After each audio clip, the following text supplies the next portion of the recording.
have 92% people who have recovered. We also have 1.30% unfortunate deaths, and we have roughly 6% new cases or active cases. So these are cases which are in hospital or in home isolation under medical care.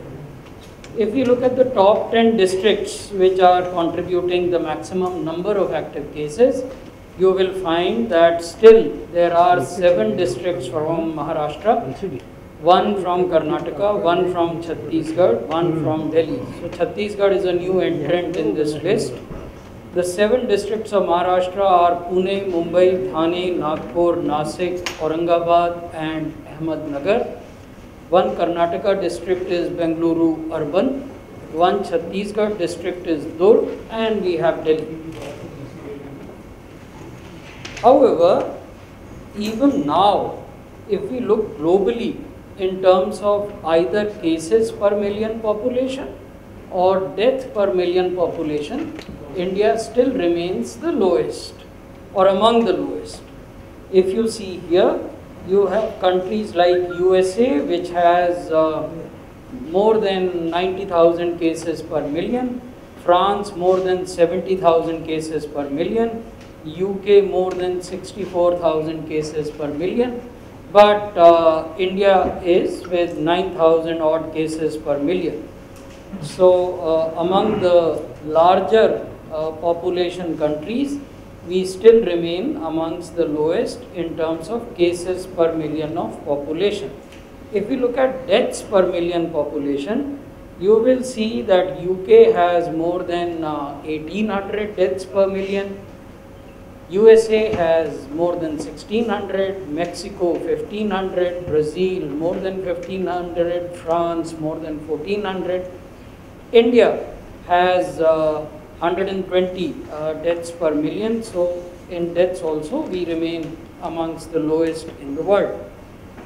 Within the country, if we look at the trajectory of cases, you will find that cases had grown in mid-September, then they had continuously declined till the first week of February, and they have now started climbing up from first week of February till date. It's a continuous climb.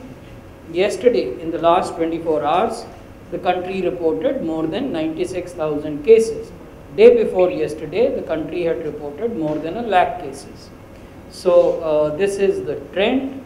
If we look at daily deaths, you will see that again it was in mid-September that the country was reporting more than 1,089 deaths on an average every day, and then they continuously declined and touched a level of less than 100, 95 deaths a day. They have again started climbing, and presently in the last 24 hours the country reported 446 deaths. How are these distributed across states? That we will tell you now. The states of maximum concern to us still remain Maharashtra, Punjab and Chhattisgarh. Maharashtra, because of its share in the total number of cases as well as total number of deaths nationally, and Punjab and Chhattisgarh, we will come to them because of their share in the number of deaths. Given their population, the death numbers that are being reported by Punjab and Chhattisgarh are a cause for extreme concern. What are we doing about it? That also we will brief you in course of this presentation. Maharashtra को यदि हम देखें तो वहाँ फरवरी के दूसरे सप्ताह में औसतन 3000 केसेस प्रतिदिन आते थे, और अब जो वीकली औसत है महाराष्ट्र में वो 44,000 से ज़्यादा केसेस प्रतिदिन आ रहे हैं। तो ये परिवर्तन महाराष्ट्र में हुआ है। महाराष्ट्र में जो केसेस आते हैं वो पूरे देश का 58% है। 58% of all active cases of the country are in Maharashtra as we talk to you today. अगर एवरेज डेली डेथ्स को देखें तो फरवरी के दूसरे सप्ताह में प्रतिदिन औसतन 32 मृत्यु कोविड से महाराष्ट्र में होती थी, ये बढ़कर अब पिछले सप्ताह 250 मृत्यु प्रतिदिन हो गई हैं। मृत्यु के मामले में जब हम आपसे आज बात कर रहे हैं उस समय देश की कुल मृत्यु के 34% महाराष्ट्र में होते हैं। तो ये चिंता की बात है। 58% सभी केसेस का एक राज्य में होना और 34% सभी मृत्यु का एक राज्य में होना, ये चिंता को बढ़ाता है। अगर हम देखें कि एवरेज डेली टेस्ट जो किए जाते हैं किसी भी राज्य में, पिछली बार हमने व्यापक रूप से इसकी चर्चा की थी और ये भी बताया था कि हमारा परामर्श राज्य सरकारों को है कि RT-PCR टेस्ट्स का अनुपात बढ़ाया जाए। महाराष्ट्र में ये अनुपात पिछले कुछ सप्ताहों में घट रहा है। आप देखेंगे कि वो मैक्सिमम 3 मार्च से 9 मार्च के बीच में 71% था, उससे पहले 72% था, उसके बाद वो लगातार घटता रहा, 69% हुआ, फिर 64% हुआ। पिछले सप्ताह में राज्य में जो कुल टेस्ट किए गए उनके केवल 60% टेस्ट RT-PCR थे। हमारा परामर्श राज्यों को रहता है कि इसको 70% या उससे अधिक तक ले जाया जाए, क्योंकि ये बेहतर कैप्चर करता है राज्य की पॉजिटिविटी को। हाल में हमने महाराष्ट्र को ये परामर्श दिया है कि जो कठिन इलाके हैं, जो जियोग्राफिकली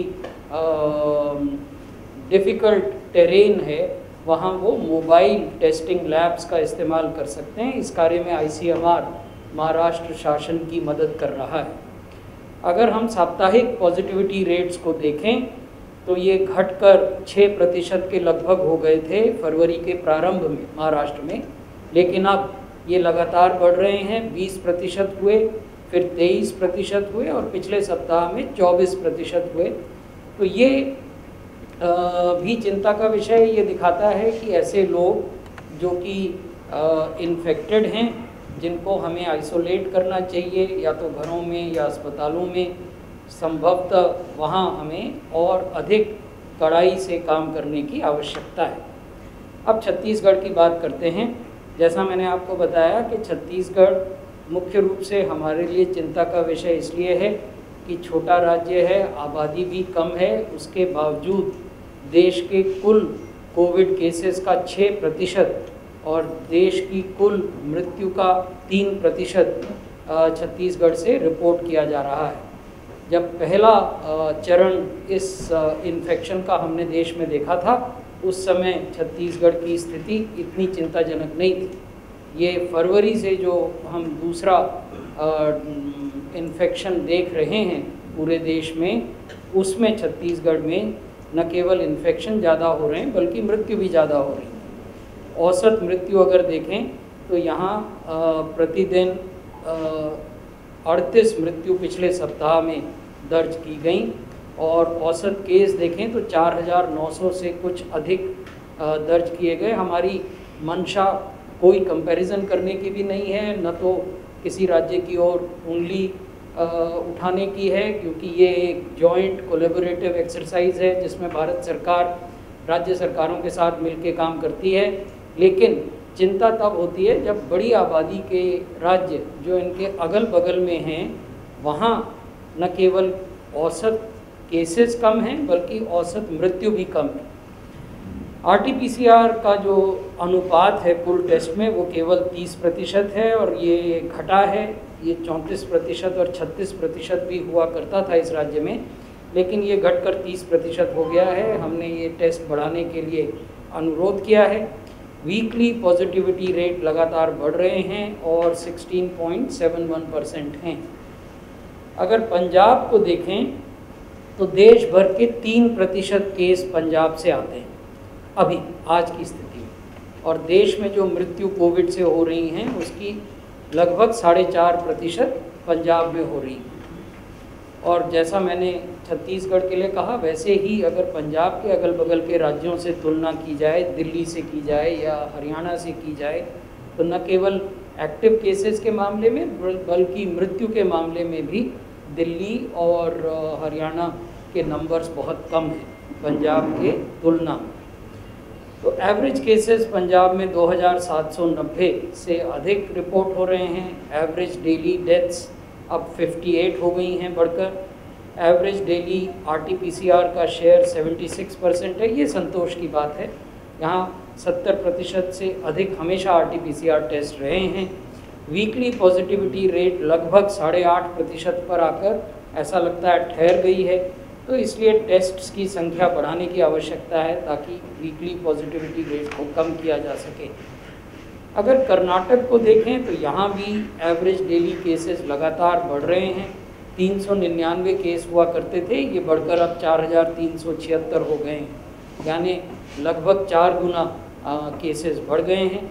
अगर हम एवरेज डेली डेथ्स देखें तो ये 4 के लगभग थी फरवरी के प्रारंभ में, अब 20 हो गई हैं। RT-PCR का शेयर 90% से अधिक है, ये बहुत संतोष की बात है और लगातार इन्होंने इसको 90% से अधिक बना के रखा है। वीकली पॉजिटिविटी रेट WHO के मापदंड के हिसाब से अभी 5% से नीचे हैं, लेकिन क्योंकि बेस आबादी का बहुत बड़ा है तो 3.86% पॉजिटिविटी पे भी जो एब्सोल्यूट नंबर्स होते हैं इन्फेक्टेड केसेस के वो बढ़ जाते हैं, इसलिए चिंता की बात है। गुजरात को अगर हम देखें तो ये 260 केस यहाँ औसतन प्रतिदिन आते थे फरवरी के प्रारंभ में, अब 2,640 हो गए हैं। एवरेज डेली डेथ्स 1 पर आ गई थी, ये 12 हो गई हैं। एवरेज डेली RT-PCR का शेयर काफ़ी घटा है, ये 50% हुआ करता था और अब घटकर 27% हो गया है। हमने राज्य सरकार का ध्यान इस ओर आकृष्ट किया है कि RT-PCR टेस्ट का अनुपात बढ़ाने की तुरंत आवश्यकता है। वीकली पॉजिटिविटी रेट घटा है, ये मार्च के मध्य में लगभग 5.5% हो गया था, अभी घटकर 3.31% हुआ है। मध्य प्रदेश को देखें तो ये यहाँ भी केसेस बढ़े हैं, 2,750 के लगभग प्रतिदिन केस आ रहे हैं। एवरेज डेली डेथ्स 13 हैं, ये 2 हो गई थी फरवरी के प्रारंभ में। RT-PCR का अनुपात 73% है, ये संतोष की बात है।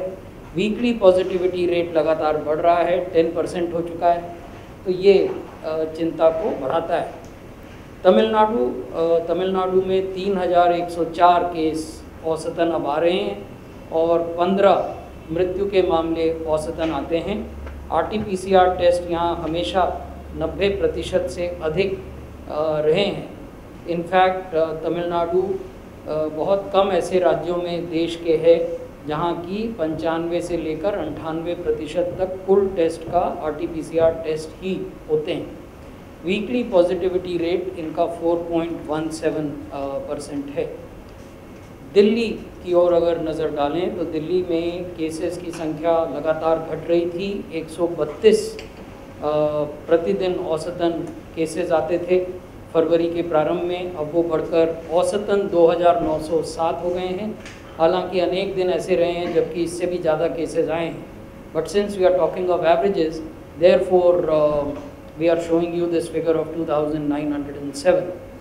Average daily deaths have increased from 2, which was in the beginning of February, to 12 now, and average daily RT-PCR share is hovering around 60 to 65. There is a possibility of ramping it higher.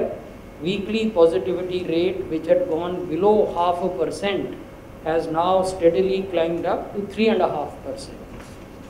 If we look at Haryana, the cases have gone up to 1,600 per day. Daily deaths are still below 10, but they have climbed up from 0 to 8, and average share of RT-PCR test again has been throughout more than 90%, which is a cause for satisfaction. Weekly positivity rate has increased and is now more than 7%. Kerala was showing a consistent declining trend, as you see, from 4,977 cases on a daily basis. It had steadily come down to 1,800 cases, but in the last 2 weeks it has shown a slight increase, 2,000 cases and 2,500 cases. The deaths have more or less plateaued at 12 or 13 on an average every week. RT-PCR share is a cause for concern. It has never crossed more than 53%. In fact, of late it has declined. So we have advised the state appropriately. Weekly positivity rate is climbing up now. It has come down to less than 2%, but it is now 5%. The last state or UT of concern is Chandigarh. Small area-wise, small in terms of population. But if we see average daily cases, they have gone up from less than 20 to 287 per day. And average daily deaths have remained between 1 to 3. However, the positivity rate is climbing up and it has gone to 14%. And the share of RT-PCR test is 81%, which is good. So what have we done? We have deployed central teams in Maharashtra, Chhattisgarh and Punjab. There are 50 such high-level multidisciplinary public health teams. Each team consists of two people. One is a public health expert doctor and the other is a clinician doctor. So both are doctors. One is a public health person, other is a clinician. What would they be doing? They will be going to 30 districts of Maharashtra, 11 districts of Chhattisgarh and 9 districts of Punjab. When would they reach these districts? Either today or latest by tomorrow. What would they do once they reach these districts? They would assist the state health department and the local district authorities in surveillance, control and containment measures. So when we say surveillance, control and containment measures, there are 5 thematic areas of this broad generic work, and these areas are, they will see how can we streamline testing, how can we make contact tracing including surveillance and containment more efficient, how can hospital infrastructure be strengthened including ICU beds, ventilator beds and oxygen beds, enforcement of COVID appropriate behavior. People should wear masks at all places, public places, properly. That means their nose and mouth must be covered, and they must avoid crowding and maintain physical distance, and COVID vaccination. So these are the 5 points that they would be assisting the state government and the district administration. They would also be submitting daily reports to the state government and to the Union Ministry of Health and Family Welfare. These teams will remain in these districts for 3 days to 5 days. So this is a major intervention that we have done. Now let us talk about vaccination. Yesterday we administered 43 lakh doses in 24 hours, which is a record for the country. As a result, in the morning today we have administered 8 crore 31 lakh doses, and if we look at people above 45 years, then it is 5 crore 35 lakh first doses. Similarly, if we look at healthcare workers, more than 89 lakh first doses, and frontline workers more than 97 lakh doses. Let's see how does it compare globally. So this is the daily rate of doses administered. This is not from our website, it's from Bloomberg. US has an average of 30,53,000 doses that are administered daily. India has an average of 26,53,000. तो इसका अर्थ ये हुआ कि अगर हम globally देखें तो United states of America में औसतन प्रतिदिन 30,53,000 डोजेस एडमिनिस्टर की जाती हैं। हमारे देश में 26,53,000 डोजेस औसतन प्रतिदिन। Brazil, UK, Germany, France, Turkey, Italy, ये ऐसे देश हैं जो 2 लाख से लेकर 6 लाख डोजेस प्रतिदिन एडमिनिस्टर कर पाते हैं। तो ये हम आपको बताना चाहते थे कि ग्लोबल कंपैरिजन में हमारी स्थिति काफ़ी अच्छी है। अगर हम देखें कि रैंप अप किस देश ने किस गति से किया, तो जो फास्टेस्ट रैंप अप हुआ है कोविड-19 वैक्सीनेशन का वो हमारे देश में हुआ है। यूनाइटेड स्टेट्स ने आज तक, ये 4 तारीख के डाटा हैं और ये एक वेबसाइट है आवर वर्ल्ड इन डाटा, आप में से भी कई मित्र उसको देखते होंगे प्रतिदिन, उसके डाटा हैं। उसके हिसाब से अमेरिका में 16 करोड़ 165 मिलियन डोजेज़ एडमिनिस्टर हुई हैं 112 दिन। उन्होंने हमसे 1 महीने से पहले ये कार्यक्रम अपने देश में शुरू किया था। हमारे देश में 4 अप्रैल तक 7 करोड़ 90 लाख डोजेज़ एडमिनिस्टर हुई थी और अभी 8 करोड़ 31 लाख हो गई हैं, जो मैंने आपको बताया। इसको हमने करने में 79 डेज़ लिए। यूनाइटेड किंगडम ने 118 दिन में 3 करोड़ डोजेज़ अपने देश में एडमिनिस्टर की। हमें ये नहीं भूलना चाहिए कि यूनाइटेड किंगडम की कुल आबादी 6 करोड़ 60 लाख है। ब्राज़ील ने 78 दिनों में 2 करोड़ डोजेज़ एडमिनिस्टर की। जर्मनी ने 99 दिनों में 1 करोड़ 40 लाख डोजेज़ एडमिनिस्टर की। फ्रांस ने 99 दिनों में 1 करोड़ 2 लाख 20 लाख डोजेज़ एडमिनिस्टर की। और इटली ने 99 दिनों में 1 करोड़ 10 लाख डोजेज़ एडमिनिस्टर की। तो हम आपको ये बताना चाहते थे कि समय समय पर कुछ मित्र ये कहते हैं कि हम तेज़ी से काम नहीं कर रहे हैं। तो ये समझना पड़ेगा कि ये वैक्सीनेशन और ये एडल्ट वैक्सीनेशन, आप कोई वस्तु किसी को बांट रहे हों और वो उसको लेकर थैले में या जेब में डालकर घर जा रहे हों, ऐसा नहीं। तो इसमें अप्रत्याशित रैंपिंग अप नहीं हो सकती है, एक साइंटिफिक प्रक्रिया के तहत होता है। और उस साइंटिफिक प्रक्रिया में ये लिखा हुआ है कि जब आपको इनोकुलेट किया जाता है या इंजेक्शन लगाया जाता है तो आप आधे घंटे बैठेंगे, आपको ऑब्जर्व किया जाएगा कि कोई एडवर्स इवेंट तो नहीं हुआ, अगर होता है तो हॉस्पिटलाइज किया जाएगा।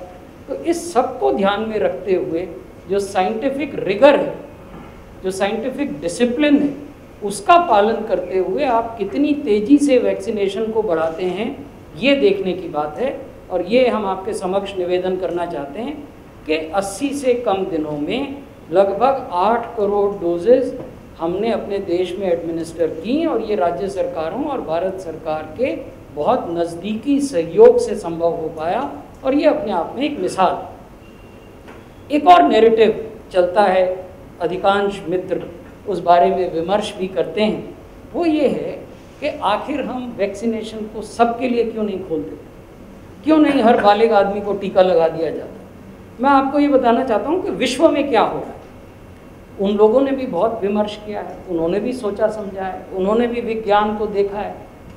जब भी आप इस प्रकार का टीकाकरण करते हैं किसी महामारी में, तो आपका मुख्य उद्देश्य ये होता है कि आप मृत्यु से बचें।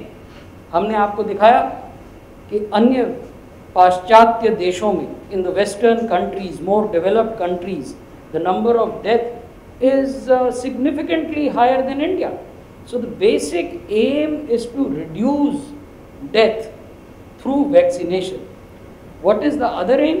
The other aim is to protect your health care system.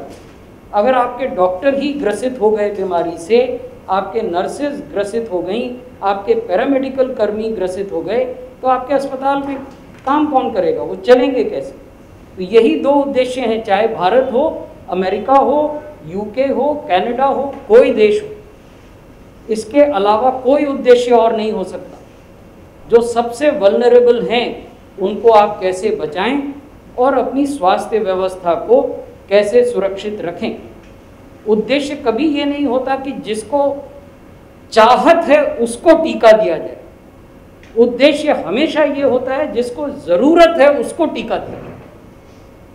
तो ये चीज़ ध्यान में रखनी होगी। और इस परिप्रेक्ष्य में मैं आपको बताना चाहता हूँ कि विश्व ने क्या किया। अमेरिका को देखिए, अमेरिका ने फरवरी के अंत से लेकर 15 अप्रैल तक ये कहा कि हम केवल 60 से 69 साल के व्यक्तियों को ही टीका लगाएंगे। उन्होंने ये भी कहा कि उसके बाद हम 50 से 59 साल के व्यक्तियों को टीका लगाएंगे।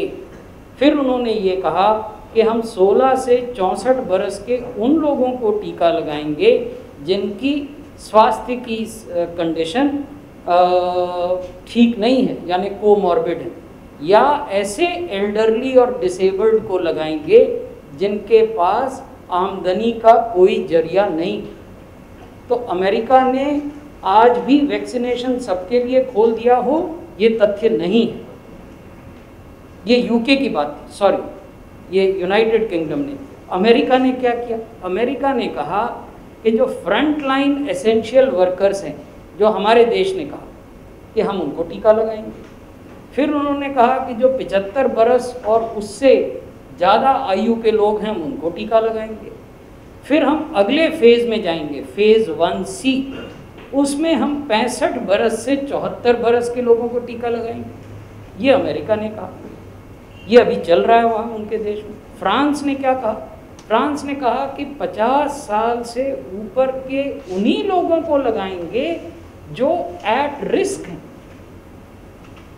यानी उनका जो श्रेणी थी, उनका कैटेगराइजेशन था, that was a far more restrictive, that still remains a far more restrictive categorization than us।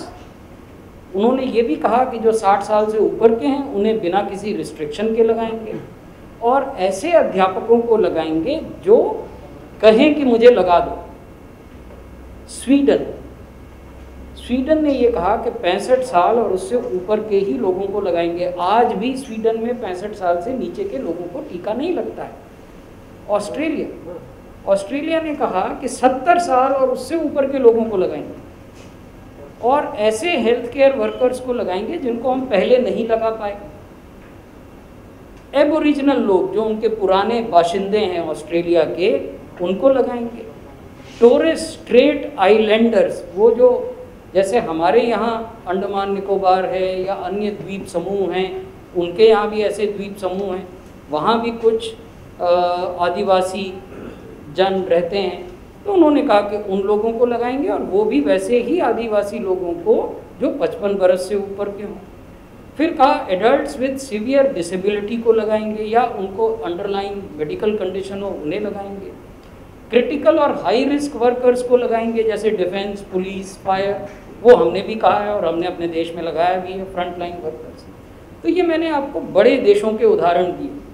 ये वो बड़े देश हैं जिन्होंने की व्यापक विचार विमर्श किया, विज्ञान को देखा और WHO की गाइडलाइंस को देखा। मैंने WHO की गाइडलाइंस का जिक्र नहीं किया, डॉक्टर पॉल उसके बारे में बता सकते हैं।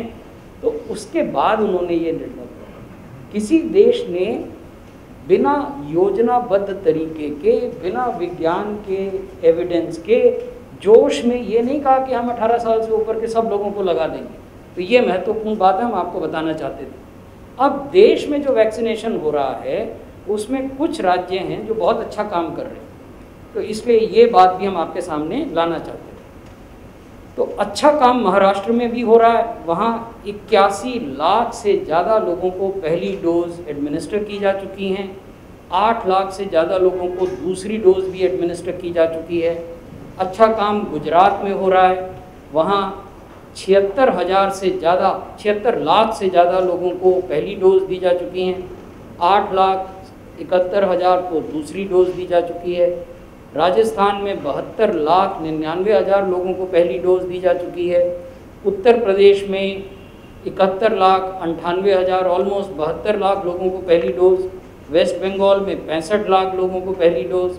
कर्नाटक में 48 लाख लोगों को, मध्य प्रदेश में 44 लाख लोगों को, और केरला में 40 लाख लोगों को पहली डोज दी जा चुकी है। दूसरी डोज के आंकड़े भी हमने आपको दिखाए। बहुत बहुत धन्यवाद।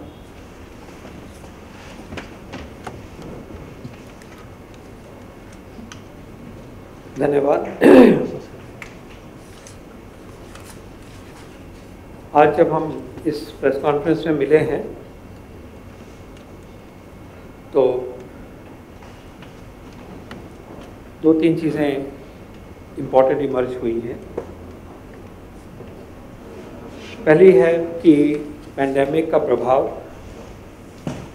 देश में बढ़ा है। इसी माध्यम से, इसी प्लेटफॉर्म से जब केसेस के नंबर कम हो रहे थे, पैंडेमिक में डिक्लाइन हो रहा था, बार बार चेतावनी दी जा रही थी कि हमें इस सिचुएशन को टेकन फॉर ग्रांटेड नहीं रखना, as a matter of fact कि हम सोसाइटी से, समाज से साझा कर रहे थे कि इसको हमने टेकन फॉर ग्रांटेड नहीं है। भारत की बहुत सारी जनसंख्या जो है वो ससेप्टेबल है, अभी वायरस यहीं पे है, हमें बच के रहना है। और इंडिविजुअल लेवल पे, फैमिली लेवल पे, तंत्र के लेवल पे हमें पूरे वो काम करते रहने चाहिए हैं और चाहिए थे, जिससे कि ये वायरस कंट्रोल में रहे। वायरस ने अपना प्रभाव दिखाया और जैसे आज आपको सूचित किया गया सिस्टमैटिकली, डिटेल में, स्थिति में पेंडेमिक में खराबी आई है, सीरियस राइज हुई है हमारे केसेस, एक वेव की तरह राइज हुई है। और ये भी आपने नोटिस किया है, आपने लिखा भी है पब्लिक डोमेन में कि इस बारी की ये जो स्पीड है वो पिछली बारी की स्पीड से ज़्यादा है। ये हमें मालूम होना चाहिए, तेज़ गति से हो रहा है। कुछ राज्यों में ये समस्या ज़्यादा है, कुछ राज्यों में बहुत ही ज़्यादा है, लेकिन अगर बाकी राज्यों पर भी हम नज़र डालें तो सब में अप स्विंग हमें दिखाई देती है। इसका है तात्पर्य ये है कि सारे देश को ही अब मेहनत करनी है, जुड़ना है और पैंडेमिक को कंट्रोल करने के लिए सारी ताकत से जूझना है। उनके बिंदुओं को हमें सेक्रेटरी साहब ने फिर दोबारा जताया, दिखाया। वही टूल्स हैं हमारे, लेकिन उन टूल्स को हमने परफेक्ट तरीके से इम्प्लीमेंट करना, चाहे वो कोविड अप्रोप्रिएट बिहेवियर की बात हो, चाहे कंटेनमेंट की बात हो, चाहे टेस्टिंग की बात हो, या अस्पतालों की तैयारी की बात हो, या वैक्सीनेशन को पहुंचाने की बात हो, जिस एलिजिबल ग्रुप को मिलना चाहिए। जहां भी पेंडेमिक है वहां मिलेगा तो बचाव होगा, जान बचेगी। तो ये टूल्स हमारे पास रहे हैं, वैक्सीन भी उन टूल्स में जुड़ा है और इनको पूरी मेहनत से हमें सारे देश में और ख़ासकर उन ज़िलों में, उन प्रदेशों में जहाँ समस्या और ज़्यादा गंभीर है, हमें करना होगा। हम चाहेंगे कि मीडिया और समाज इसमें अपनी भूमिका निभाए, साथ जुड़े, एक मत से इसको मिशन की तरह लेके जो मैसेजिंग है उसके अराउंड अलाइन हो, समाज को तैयार करें, देशवासियों को तैयार करें और उसके जो इंडिविजुअल की जिम्मेवारी है, कोविड अप्रोप्रिएट बिहेवियर की जो बात है, मास्क पहनने की जो बात है, जो मास्क वाला वैक्सीन है उसको अपनाने की बात है, भीड़ ना करने की बात है, या जहाँ पे अब रिस्ट्रिक्शंस लाई गई हैं उसको अपनाने की बात है, उसको जिम्मेवारी से अपनाने की बात है। वो भूमिका हम सबको पूरी करनी है। मैं चाहूँगा कि इसको आप कैंपेन की तरह लीजिए। ये असाधारण स्थिति उत्पन्न हो रही है। माननीय प्रधानमंत्री जी ने इस पे जो मीटिंग लिया, उनके जो निर्देश हुए हैं उसके मुताबिक कार्रवाइयाँ हो रही हैं। 50 टीम्स गई हैं। जन भागीदारी, जन आंदोलन की तरफ उन्होंने अपनी गाइडेंस दी है, मार्गदर्शन दिया है और उसी बात को आगे बढ़ाते हुए एक बार फिर हमें सबको इसमें पूरी ताकत से, पूरी ओनरशिप के साथ जुड़ना होगा। इसमें कोई दो राय नहीं। आपने देखा कि केसेस भी बढ़े हैं और मोर्टेलिटी भी चल पड़ी है उसी लाइन में। डेथ्स होती हैं 7वें, 8वें, 10वें दिन, थोड़ा पीछे चलता है उसका राइज। केस ऐसे बढ़ रहा है, ये थोड़ा सा डिले हुआ। Don't take it for granted. और किसी ये नहीं रही है कि इसमें मोर्टेलिटी कम है, बचना है। केस होंगे, नुकसान होगा इंडिविजुअल को, फैमिली को, इकोनॉमी को, समाज को। लेकिन जैसा भी दर्शाया गया, अभी भी हम पॉपुलेशन के हिसाब से पेंडेमिक को देखें तो हमारे वश में है। डेथ के हिसाब से देखें, पर मिलियन के हिसाब से देखें, हम अच्छा कर रहे हैं अभी।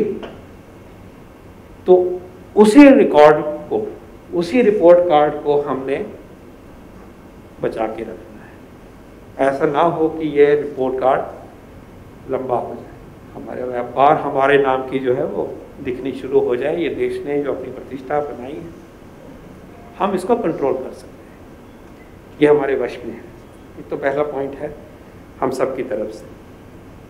दूसरा पॉइंट वैक्सीन के बारे में है, और थोड़ा पैनिक लगता है कई बार कि वैक्सीन जब केसेस देखते हैं तो वैक्सीन के बारे में चर्चा होती है, एक नैरेटिव बनता है,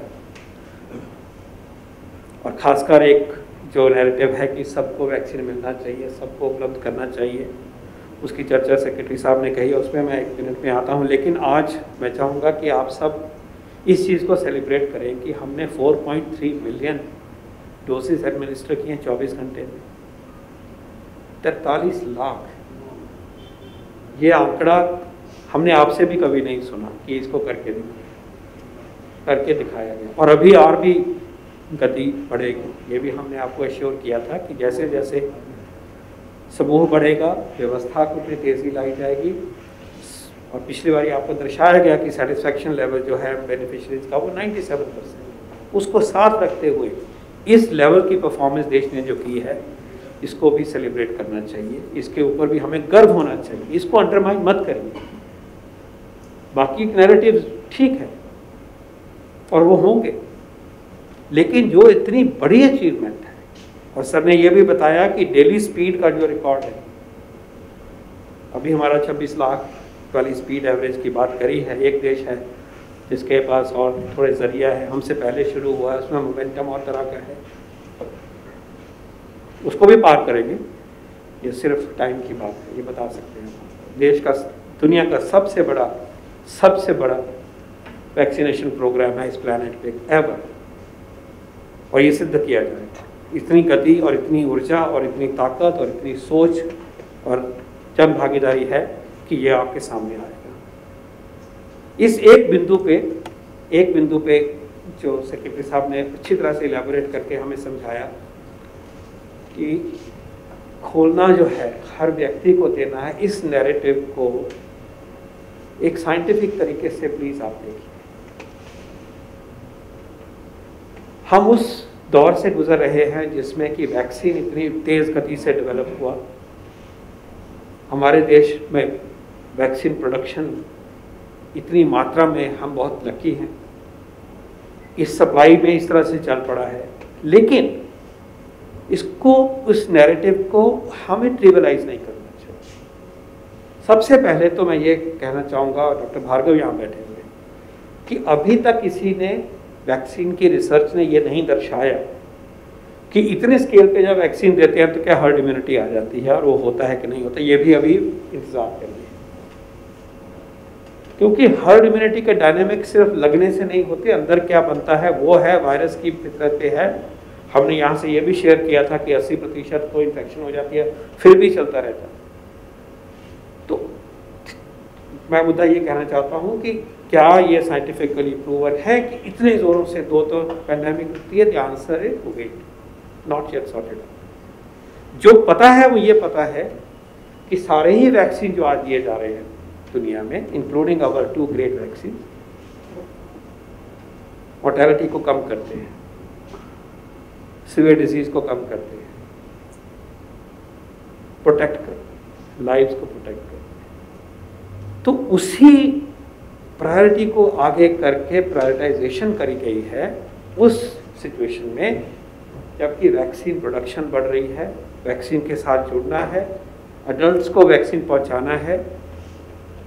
तो जो सोच आज आपके सामने आई है, प्लीज़ उसको तरफ नज़र डालिए। ये इसको ट्रिवियलाइज करना, कोई भी समूह इसको करता है, कोई भी ग्रुप कहते हैं, ये ठीक नहीं। जैसा दिखाया गया, बताया गया आपको, WHO की गाइडेंस, टॉप प्रायोरिटी हमारी है कि reduce deaths and disease burden, उसको बचाइए। ये अमेरिका की गाइडलाइन है जो अभी टेबल पे भी दिखाई गई थी, और ये कहता है फेज 1C जो है, 1AB के बाद भी जो C है वो 65 to 74 ईयर्स की है, कोमॉर्बिड कंडीशंस की है और हेल्थ वर्कर्स की है। अभी ये उनका काम पूरा नहीं हुआ, ये अमेरिका का। ऑस्ट्रेलिया की बात करें तो 22 मार्च से जो उन्होंने काम शुरू किया है वो 70 to 79 ईयर्स के ऊपर शुरू हुआ है, कोमॉर्बिड कंडीशंस पे शुरू हुआ है, और उसके बाद वो अभी 50 तक जाएंगे। यूके की बात करें, उन्होंने 9 ग्रुप्स लिए, 75 साल के ऊपर से शुरू किया धीरे धीरे। और वो लिखते हैं कि we have said that by the middle of April we aim to have offered a first dose to priority 5 to 9, ऊपर की प्रायोरिटीज उनकी हो गई 4, which is aged 50 to 69, 50 and comorbidity उसके नीचे। आपको स्वीडन का बताया गया, हम सबके दोस्त रहते हैं, WHO में काम करते हैं। हमने उनसे पूछा कि स्विट्ज़रलैंड जो सबसे अमीर देशों में है, वहाँ क्या सिचुएशन है, तो अभी वो 65 से ऊपर वालों को पूरा कर। ऑस्ट्रेलिया की बात हो गई, स्वीडन की बात हो गई, फ्रांस में भी आपको दिखा दिया गया कि अभी 60-65 हो रहा है। इसके पीछे यही सोच है कि सबसे पहले जो मॉर्टेलिटी के प्रिडिलेक्शन को लेके हैं हमारे समाज में, उनको कवर करो, वो काम को जल्द से जल्द पूरा करो, डेथ्स को बचाओ। क्योंकि जब महामारी की को हिस्ट्री में लिखा जाएगा तो डेथ कितनी हुई है, यही हम सबसे पहले पूछा जाएगा। इसके पीछे सोच है। And please understand, globally vaccine is finite, इसलिए इसके पीछे प्लीज आप अपना सोच लगाइए और इसके साथ जुड़िए। क्योंकि जब हम ये बात डिस्ट्रैक्ट करते हैं, इसकी तरफ चल पड़ते हैं, तो हमारा जो फोकस है पैंडेमिक को कंट्रोल करने का, वो हट जाता है, एक तरफ चलता है। पहले तो यह है कि इस काम को पूरा करिए। ये पूछिए कि हमारे ज़िले में हमने जो चिन्हित हुए हैं 45 साल के, हम तो 45 साल तक पहुँचे, आपने किसी का नहीं सुना 45 की बात। इतने एग्जाम्पल अभी आपने दे दिए, 50 के नीचे अभी वो एग्जाम्पल ही नहीं आया। सेक्रेटरी साहब ने भी और मैंने भी दे दिया आपको। क्या वो आ रहे हैं? क्या हमारे सेंटर्स में जो पूरी कैपेसिटी है उसको लेके यूज़ कर रहे हैं कि नहीं? इसके ऊपर आइए। इसके अलावा कोविड अप्रोप्रिएट बिहेवियर को अपनाने के ऊपर, क्यों हर एक व्यक्ति के ऊपर मास्क नहीं है, ये वैक्सीन क्यों हम नहीं अपनाते हैं, उसके ऊपर आइए। आप हमें अकाउंटेबल बनाइए कि हमारे ज़िले में कंटेनमेंट जोन अच्छी तरह से पूरी तरह से इफेक्टिव है कि नहीं, हमने कॉन्टैक्ट ट्रेसिंग करी कि नहीं, हमने रिपोर्ट टाइम दे कि नहीं, टेस्टिंग हमने बढ़ाई जहाँ बढ़नी चाहिए कि नहीं बढ़नी चाहिए। इन चीज़ों के ऊपर हम जवाब दें। वैक्सीन की प्रक्रिया इतनी गति से चल रही है, उसको प्लीज़ सेलिब्रेट। देश की जो अचीवमेंट है, unusual achievement, extra ordinary achievement है, उसकी तरफ हमारा ये जिम्मेवारी बनती है कि उसको उसी परिप्रेक्ष्य में कह के अपनी अचीवमेंट को लें और उसके साथ आगे बढ़ें। और जब वक्त आएगा कि ये और खुलना चाहिए, जब हम अच्छी पूरी तरह से आगे बढ़ रहे हैं, कवरेज अच्छा देंगे, वो भी हो जाए। ये मेरा दूसरा पॉइंट है। और तीसरा पॉइंट है कि हम ऑर्डर करते हैं, जो ऐसे सजेशंस आते हैं उनका हम ऑर्डर करते हैं। शायद ये बात कम्युनिकेट नहीं कर पा रहे हैं, लेकिन एक बार फिर विनती है सबसे कि पहले वैक्सीनेशन की जो करंट स्ट्रेटजी है उसको अपनाओ, उसकी हेजिटेंसी को दूर करो। चाहे वो डॉक्टर थे पहले या नर्सेज थे, हमारे भाई बहन थे, आज जो भी समूह जुड़ा है उनको तेज़ गति से हमारे सिस्टम के साथ जोड़ने में मदद करिए। हेजिटेंसी को हटाइए, कोविड अप्रोप्रिएट बिहेवियर को अपनाइए, जहाँ जहाँ रिस्ट्रिक्शंस आई हैं उनका आदर करते हुए, जो क्राउड में जाने वाले पर्सनल लेवल पे मौके हैं उनको कम करिए, मत करो, इंतज़ार करो। और ये हमें सेकेंड वेव को भुगतना भी है, इसको फेस भी करना है, उसको हराना भी। इन्हीं शब्दों के साथ मैं फिर धन्यवाद करता हूँ और उम्मीद करेंगे कि हम जल्द से जल्द इस पेंडेमिक की सेकेंड वेव को कंट्रोल करेंगे और हम एक पॉजिटिव लहर जन भागीदारी की बहुत ज़रूरी है। अगले 4 हफ्ते बहुत बहुत क्रिटिकल है हमारे लिए। धन्यवाद।